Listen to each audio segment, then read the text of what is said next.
Admiral Zethkar walked into the great hall with confidence in his step. His black uniform gleamed under the bright lights, and the medals on his chest caught the attention of every alien in the room.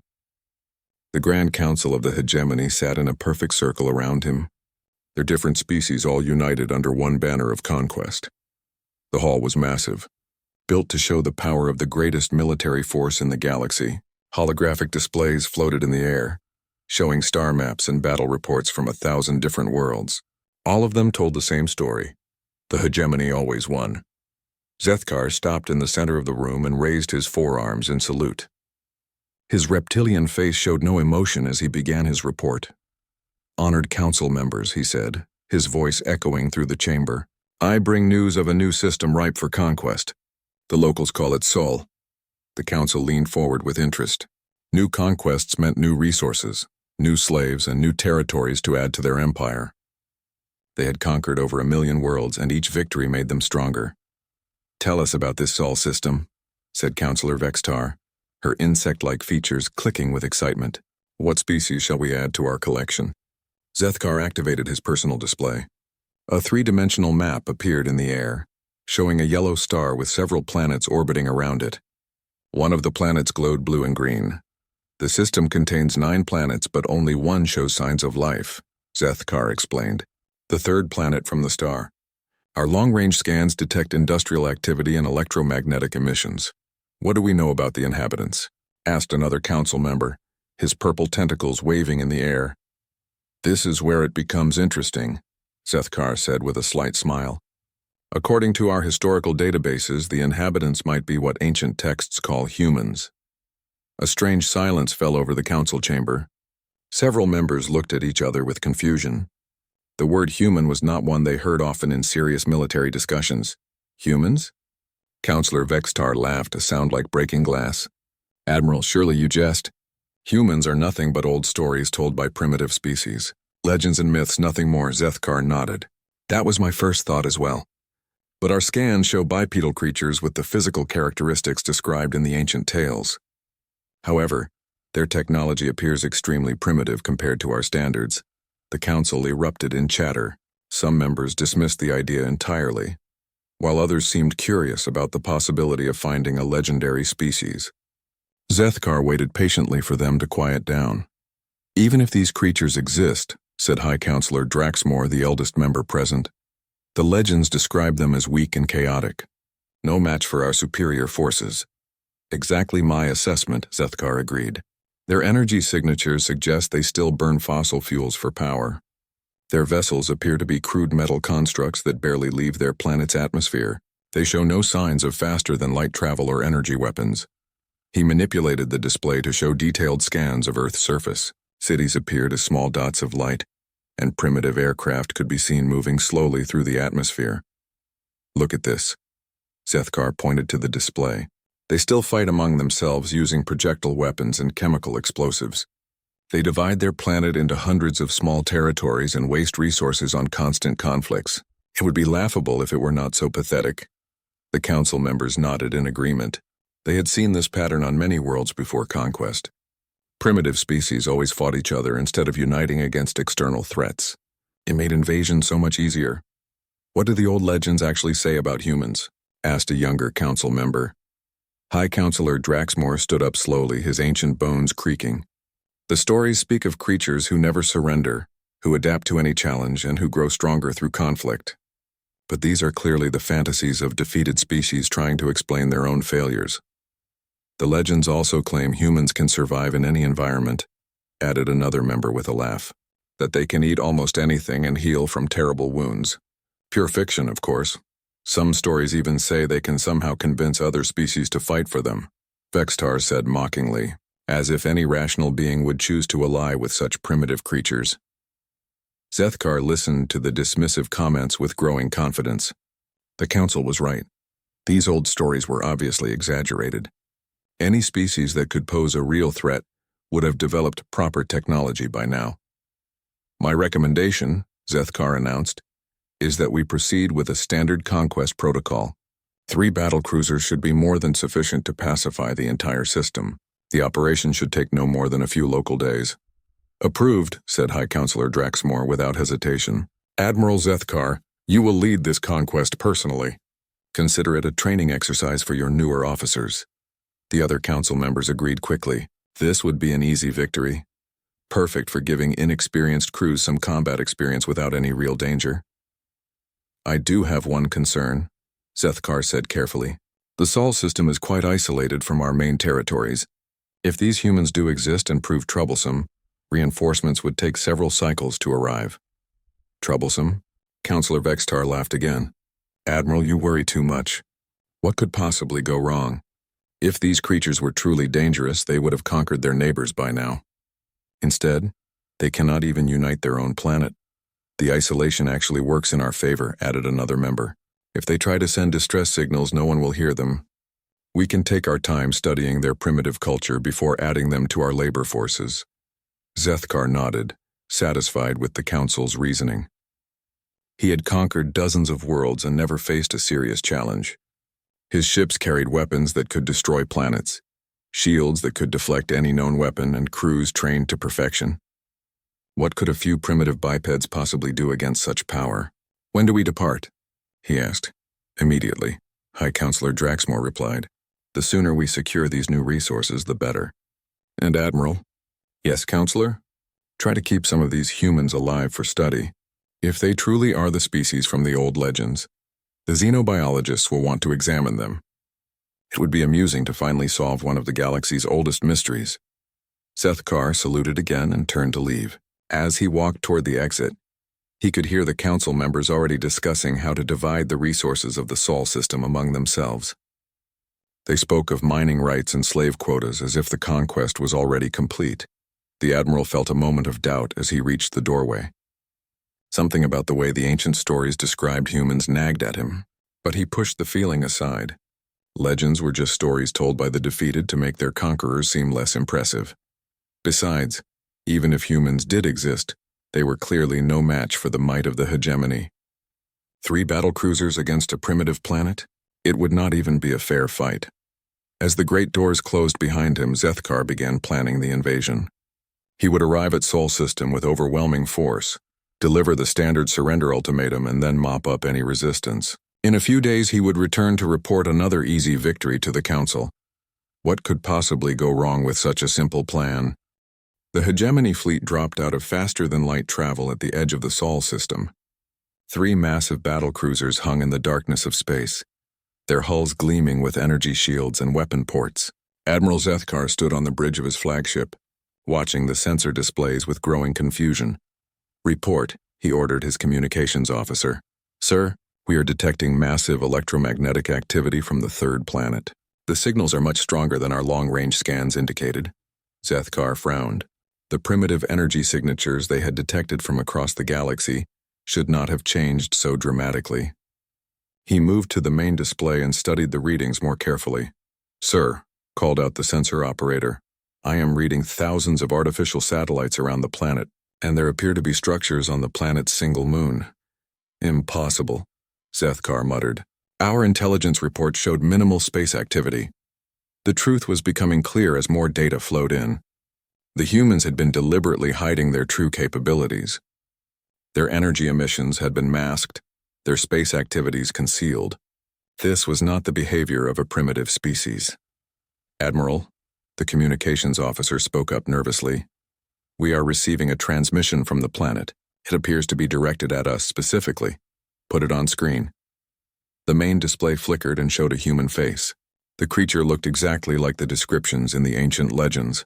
2 eyes, pale skin, and no visible natural weapons. But there was something in its expression that made Zethkar uncomfortable. Unknown vessels, the human said in perfect galactic standard. This is General Sarah Chen of the United Earth Defense Force. We know who you are and why you are here.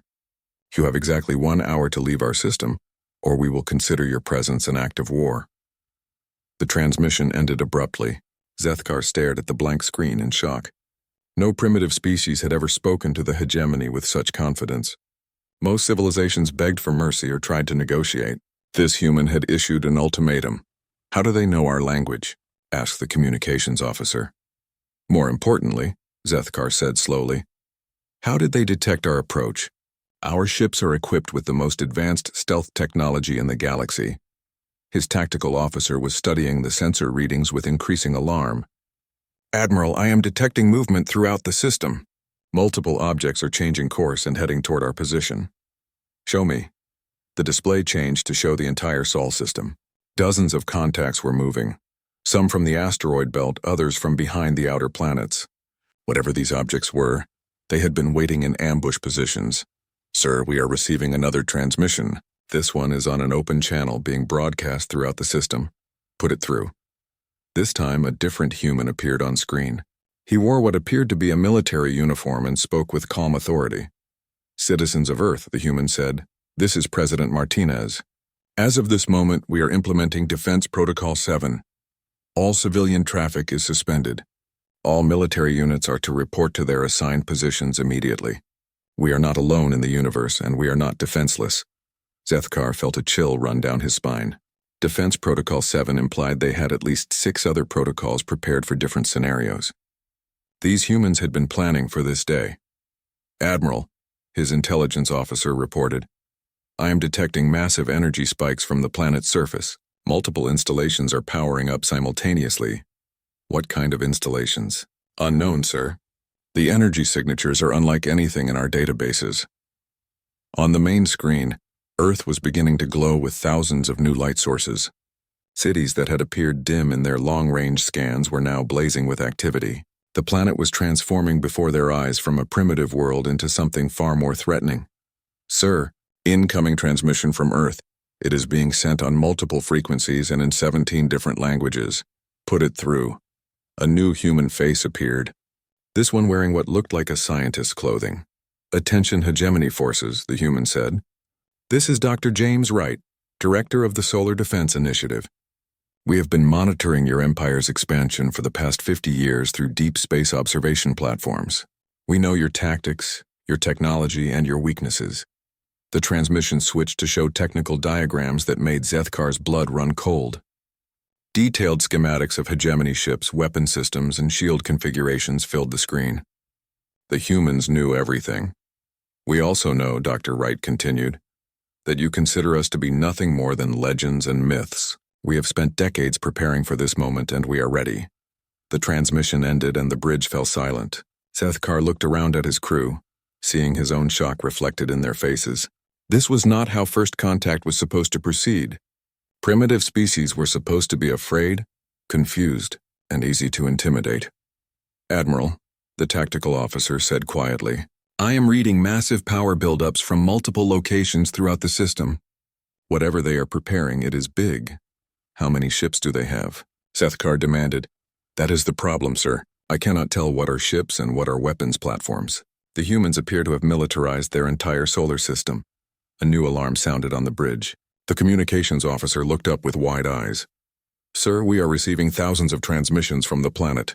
They appear to be news broadcasts in hundreds of different languages. What are they saying? They are announcing the existence of our fleet to their entire population. But sir, the people are not panicking. They are celebrating. Zethkar moved to the communication station and listened to the translations. The humans were not afraid of the alien invasion. They were excited about it. They spoke of finally meeting other species, of proving themselves to the galaxy, of showing what humanity could do. This makes no sense, he muttered. Why are they not afraid? His answer came in the form of another transmission from Earth. This time, it showed what appeared to be a historical documentary. For generations, a narrator's voice explained, humanity has dreamed of this day. We have written thousands of stories about alien contact. We have planned for every possible scenario. We have prepared for war among the stars. The documentary showed scenes from human entertainment, movies, books, and games all depicting alien invasions and human resistance. Zethkar watched in growing horror as he realized the truth. These humans had not just been preparing for alien contact, they had been entertaining themselves with it for centuries.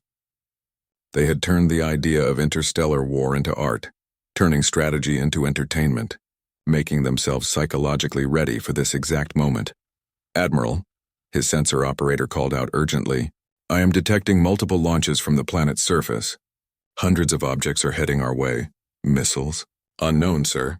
but they are moving faster than anything in our databases suggests they should be capable of. Sethkar watched the incoming objects on his display. Whatever they were, they would reach his fleet in less than an hour. The humans had not waited for his response to their ultimatum. They had already begun their attack. "Sir," the communications officer said nervously, "we are receiving one final transmission from Earth." The main screen activated one last time. General Chen appeared again, but now she was wearing what appeared to be combat armor. "Admiral Sethkar," she said, using his name correctly. "We know who you are. We know your reputation. You have conquered 47 worlds without a single defeat. But you have never faced humans before." She leaned forward, and Sethkar saw something in her eyes that he had never seen in any enemy before. Not fear, not desperation, but anticipation. "You came here expecting to find a primitive species that would surrender without a fight. Instead, you found us. We are everything the legends said we were, and we have been waiting for you to arrive." The transmission ended, leaving the bridge in complete silence. Outside the viewports, the first human missiles were beginning to appear as points of light in the distance. Sethkar realized with growing dread that he had made a terrible mistake. The legends had not described humans as weak and chaotic. They had described them as unpredictable and dangerous, and he had just given them exactly what they had been preparing for their entire history: a war among the stars. The first human missiles struck the Hegemany fleet 3 hours after Admiral Sethkar had dismissed them as primitive weapons. The explosion sent shockwaves through the lead cruiser's hull, and damage reports flooded the bridge. "Shields down to 60%, shouted the defense officer. "Those missiles somehow penetrated our outer barrier." Sethkar gripped his command chair as another wave of impacts rocked the ship. "How is that possible? Our shields can stop anything." "Sir, these missiles appear to use a type of quantum disruption technology. They phase through our shields at the moment of impact." The Admiral stared at the tactical display in disbelief. The humans had somehow developed weapons technology that could bypass hegemony defenses. In less than 50 years of space travel, they had created something his empire had never encountered. "Return fire," he ordered. "Target their launch sites." The 3 battle cruisers unleashed their plasma cannons toward Earth. Brilliant beams of energy crossed the void of space, carrying enough power to level entire cities. But as they approached the planet, something impossible happened. The beams simply disappeared. "Sir," the weapons officer called out frantically, "our plasma streams are being absorbed by some kind of energy field around the planet." "What kind of field?" "Unknown, sir. It appears to be artificial, but the energy requirements would be enormous. An entire planet should not be able to generate that much power." On the main screen, Earth hung in space, surrounded by a faint blue glow.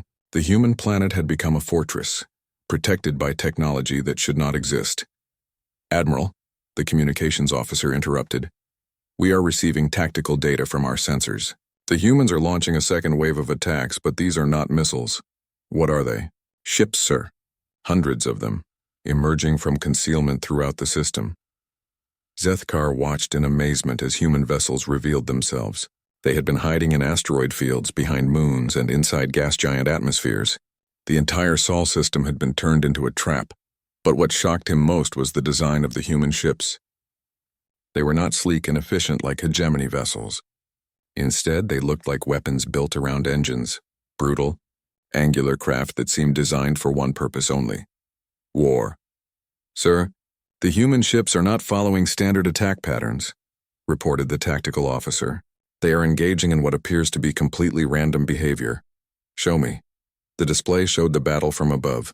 Human ships were scattered across the battlefield, some attacking in groups, others alone. Some focused on the hegemony shields, while others targeted weapon systems. There was no coordination, no strategy that made sense. And somehow it was working. "Our computers cannot predict their movements," the tactical officer explained. "Every time we target one ship, it does something unexpected. They are fighting like they are not afraid to die." As if to prove his point, a small human fighter craft flew directly at the flagship's main gun. The pilot crashed his ship into the weapon barrel, destroying both the fighter and the cannon in a massive explosion. "Insane," Sethkar whispered. "They are completely insane." But the insanity had a purpose. While the hegemony fleet tried to understand what the humans were doing, more and more human weapons found their targets. The battlecruiser's shields were failing under the constant, unpredictable assault. "Admiral," We are receiving a transmission from Earth. General Chen appeared on screen again, but now she was aboard what appeared to be a human warship. Behind her, Zethkar could see human crew members working frantically at stations filled with captured hegemony technology. "Admiral," she said calmly, "I wanted to thank you for the generous donation of equipment. Your first attack gave us several intact plasma cannons and a complete shield generator. We have already reverse-engineered the technology and made improvements." "Impossible," Zethkar snarled. "That technology took us centuries to develop." "It took us 6 hours," Chen replied with a smile. "Humans are very good at learning from their enemies. We have been doing it to each other for thousands of years." The transmission switched to show human factories working at impossible speed. Workers were installing hegemony weapons onto human ships, while scientists studied captured technology on holographic displays. "You see," Chen continued, "we have been fighting wars since before we could write. We know how to adapt, how to improvise, and how to turn our enemy's strength against them. This is what we do." The screen showed human soldiers boarding a damaged hegemony fighter. Within minutes, they had the alien craft operational and were using it to attack other hegemony ships. "But the most important thing you need to understand," Chen said, "is that we have been preparing for this war our entire lives. Every human child grows up reading stories about alien invasions. Every human movie shows us fighting creatures from other worlds. We have practiced this battle in our imaginations for generations." Zethkar felt his confidence crumbling. The humans were not just defending themselves, they were enjoying it. They had turned war into entertainment, and now they were living out their greatest fantasy. "Admiral," his intelligence officer reported urgently, "I have been monitoring human communications. Sir, they are not just fighting us. They are recording everything." "What do you mean?" "They are broadcasting this battle to their entire population. Billions of humans are watching us fight in real time. They are cheering for their warriors and analyzing our tactics." On the secondary screen, Zethkar could see human news broadcasts showing the space battle from multiple angles. Human commentators were discussing hegemony weaknesses and suggesting new attack strategies. The entire species was participating in the war. "Sir, emergency message from the second cruiser." Captain Vexmore appeared on screen, his insect features twisted with panic. "Admiral, we are under attack by boarding parties. The humans are inside our ship." "How did they get through your shields?" "They did not come through the shields, sir. They came through the hull. They are using some kind of cutting tool that melts through our armor like it was paper." The transmission showed human soldiers in spacesuits moving through hegemony corridors. They carried weapons that appeared to be improvised from common tools, but they were devastatingly effective. "They have taken our engine room," Vexmore continued. "But sir, they are not destroying anything. They are studying it, taking pictures and measurements. It is like they want to understand how everything works.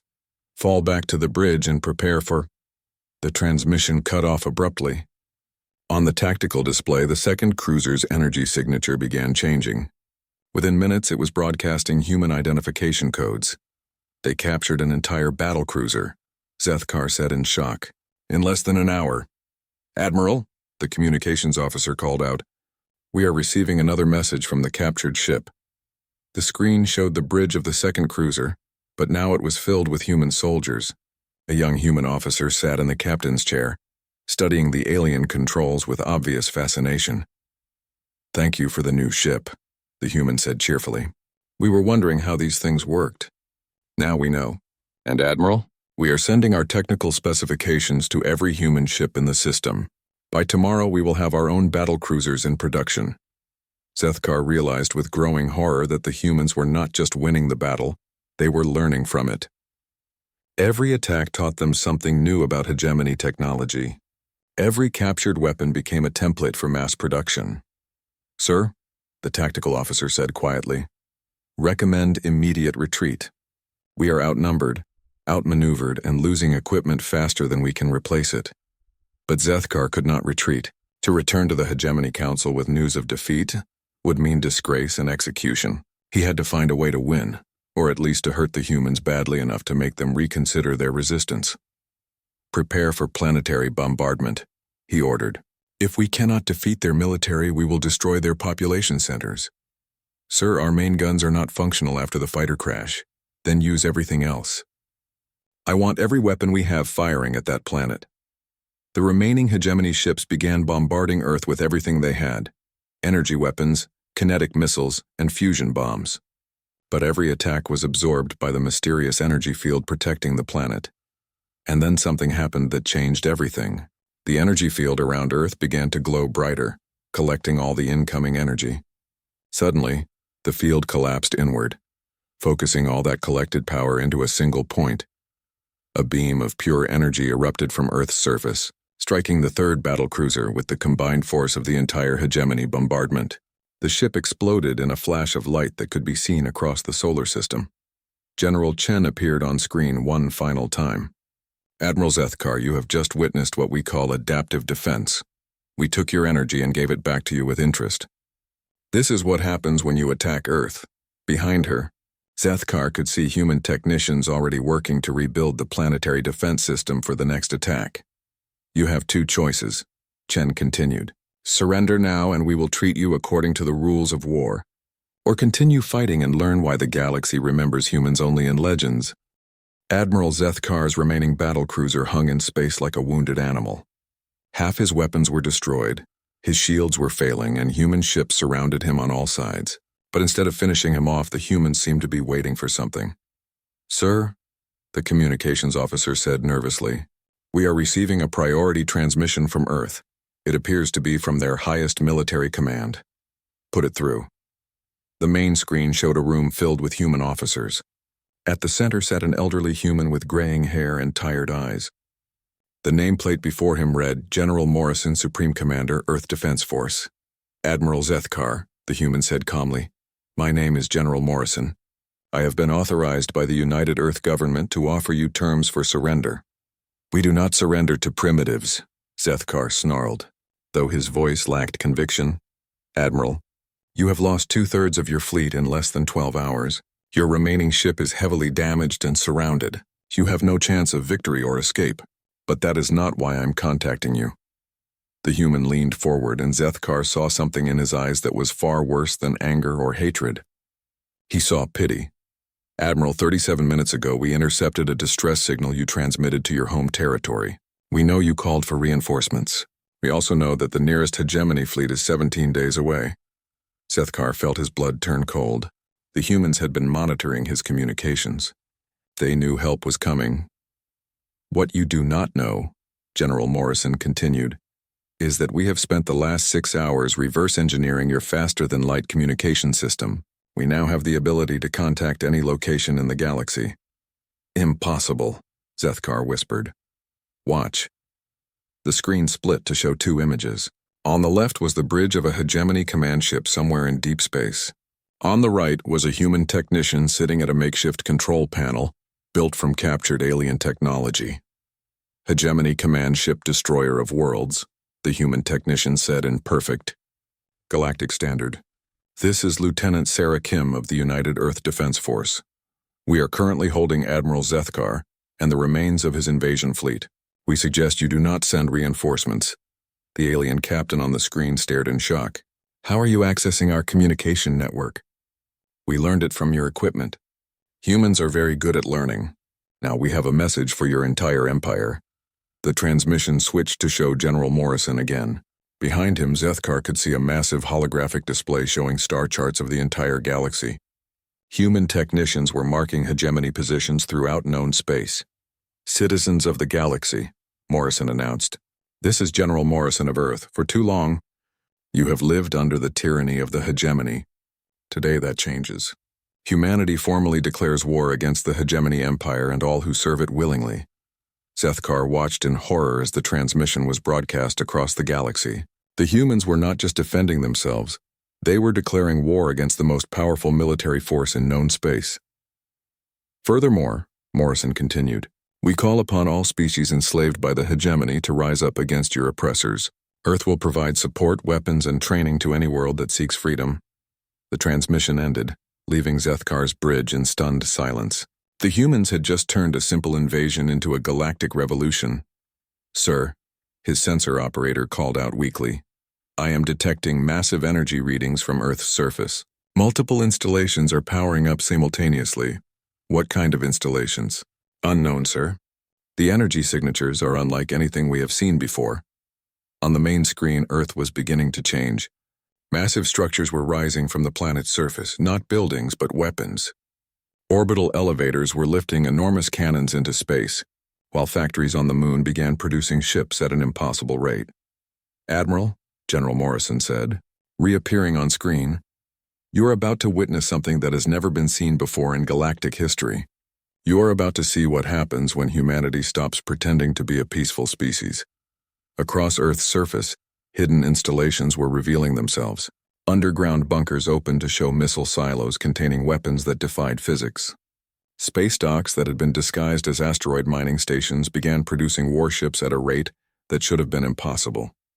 "For 75 years, Morrison explained, we have been preparing for this day.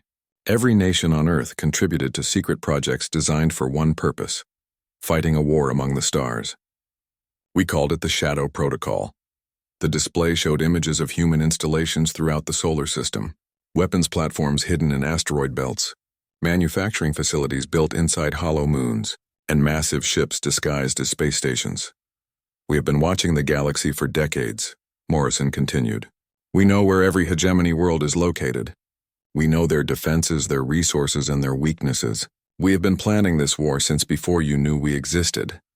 Zethkar realized that the humans had been fighting this battle in their minds for generations. While the hegemony had grown complacent with easy victories, humanity had been preparing for the ultimate conflict. "Sir," the tactical officer shouted, "I am reading massive launches from throughout the system. Hundreds of ships are departing Earth." "Where are they going?" "Unknown, sir. They are entering faster than light travel on multiple vectors. It appears they are heading toward different parts of the galaxy." General Morrison smiled grimly. "Those ships are carrying liberation forces to hegemony worlds throughout the galaxy. Each ship contains weapons, supplies, and technical advisors to help local populations overthrow their hegemony governors." The strategic implications hit Zethkar like a physical blow. The humans were not just defending their own world, they were attacking the entire hegemony empire simultaneously.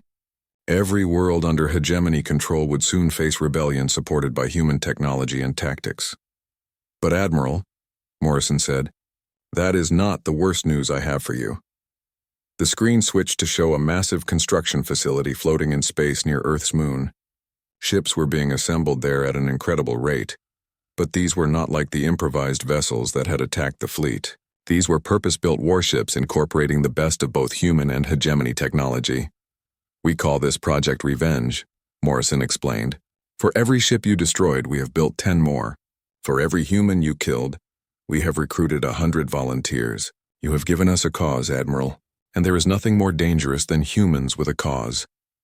The camera panned across the construction facility, showing dozens of massive warships in various stages of completion.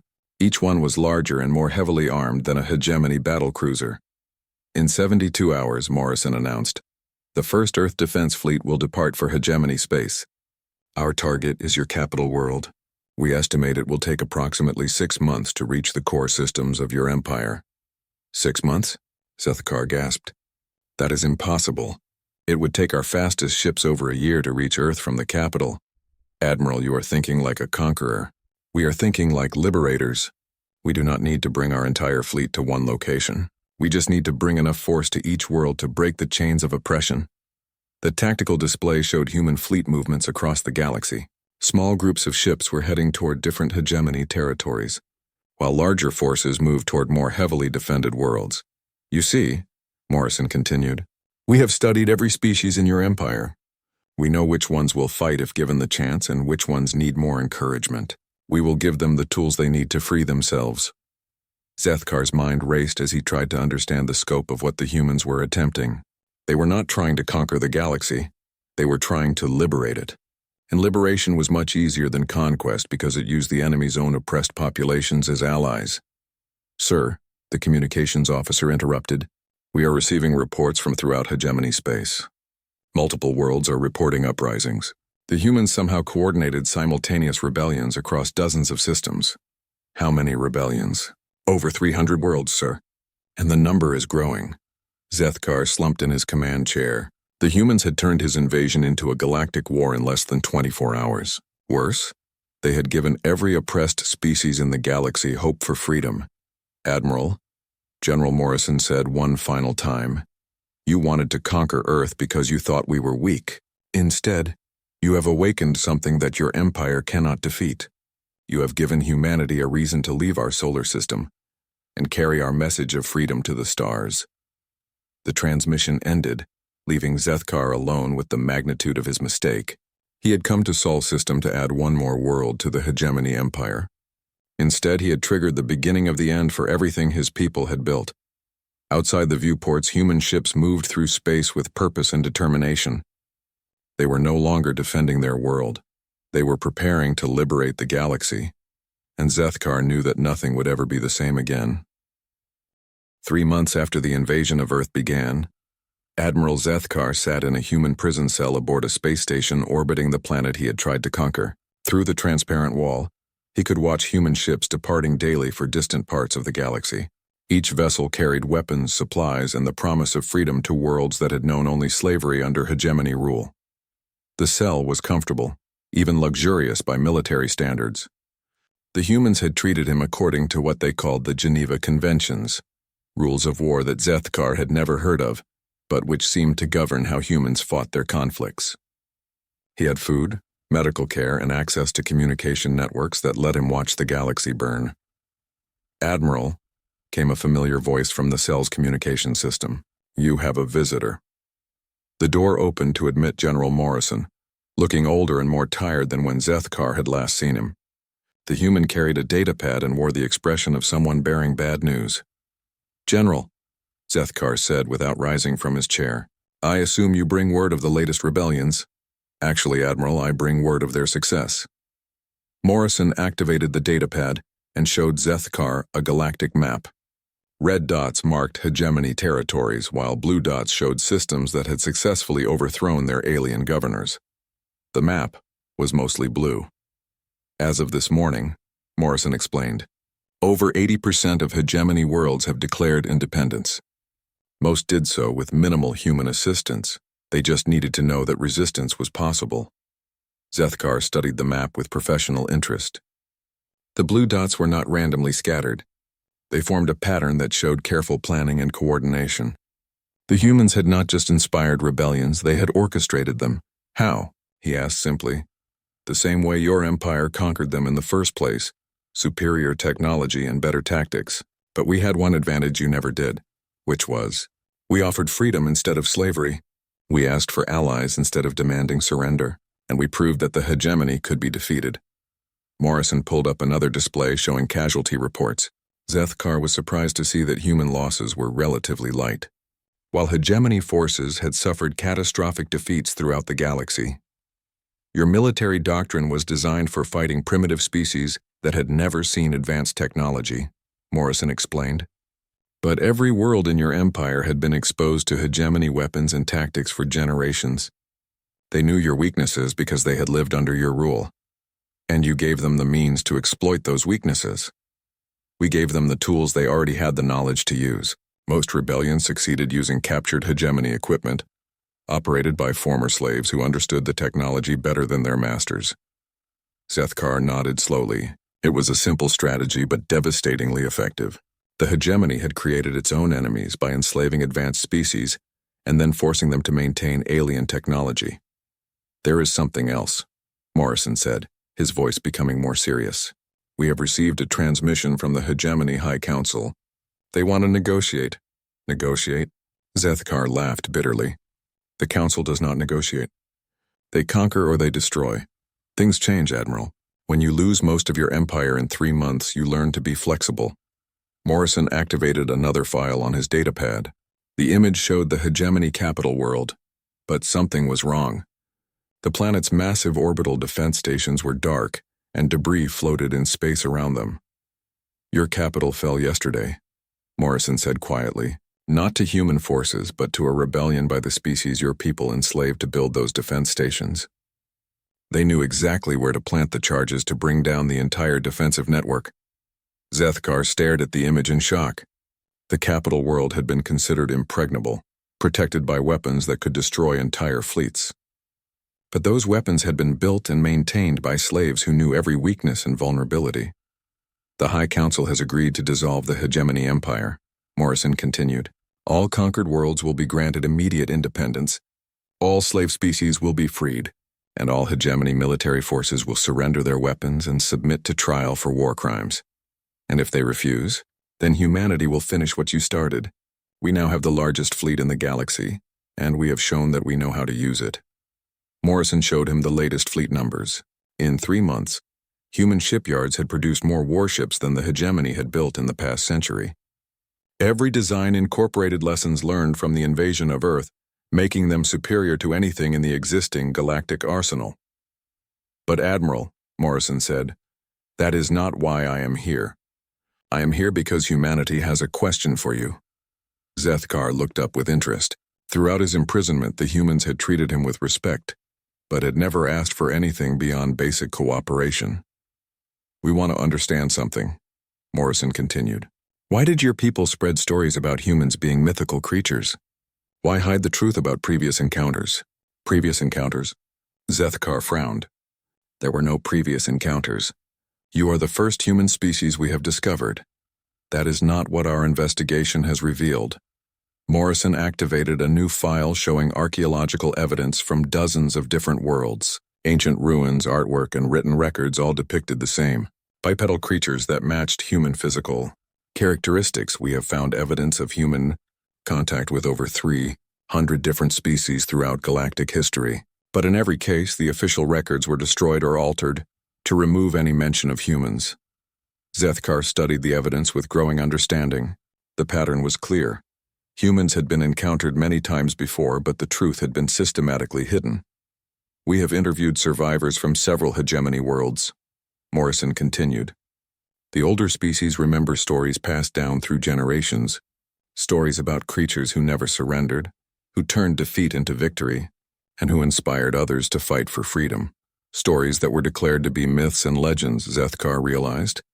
Exactly. Someone in your empire's history decided that the truth about humans was too dangerous to be preserved. So they turned us into legends, hoping we would be forgotten. Morrison showed him one final piece of evidence. A recording recovered from a damaged Hegemony archive. It showed a High Council session from over 1,000 years ago, where ancient council members debated what to do about the human problem. They never conquered Earth, the ancient Hegemony leader said in the recording. Every attempt to do so resulted in catastrophic losses. Worse, human resistance inspired rebellions throughout the surrounding sectors. We recommend that all contact with the human homeworld be forbidden, and that all records of human capabilities be classified at the highest levels. In time, another ancient voice added, the memory of humans will fade. They will become myths and legends, stories told by primitive species to explain their own failures. This is safer than admitting that our empire has limits. The recording ended, leaving both men in silence. Zethkar finally understood why he had never taken the human legends seriously, his own. Government had worked for centuries to ensure that no one would. Your people knew exactly what would happen if humans ever left their solar system, Morrison said. So they made sure that knowledge was buried so deep that even you believed humans were fictional. But we found you anyway, Zethkar said quietly. Yes, you did. And now the galaxy knows the truth. Morrison stood to leave but paused at the door. Admiral, there is one more thing. The new Galactic Council has asked humanity to serve as peacekeepers for the transition period. We have accepted, but with conditions. What conditions? We will only use force to protect the innocent and to prevent the re-establishment of any empire like the Hegemony. We will not conquer, we will not enslave, and we will not rule. We will simply ensure that freedom once won is not lost again. And when the transition is complete, then humanity will return to our solar system and resume our peaceful development. We never wanted to be a galactic power, Admiral. You forced us to become one. Morrison left, closing the door behind him. Zethkar returned to watching the human ships departing for distant worlds, carrying hope and freedom to species that had almost forgotten what those words meant. Outside his window, Earth hung in space like a blue and green jewel. It looked peaceful, almost primitive, but Zethkar now knew the truth that his ancestors had tried to hide. That small, beautiful planet was home to the most dangerous species in the galaxy. Not dangerous because they were cruel or aggressive, but because they refused to accept that any being should live in chains. They had turned their entire civilization into a weapon against oppression, and now they were sharing that weapon with anyone who needed it. 6 months later, as Zethkar was transported to his trial, he made one final transmission to the scattered remnants of the Hegemony military. His message was brief but clear. The humans were never legends. They were warnings. We should have listened. Years later, when new species developed space travel and began exploring the galaxy, they would hear stories about a species called humans. But these would not be myths and legends about fictional creatures.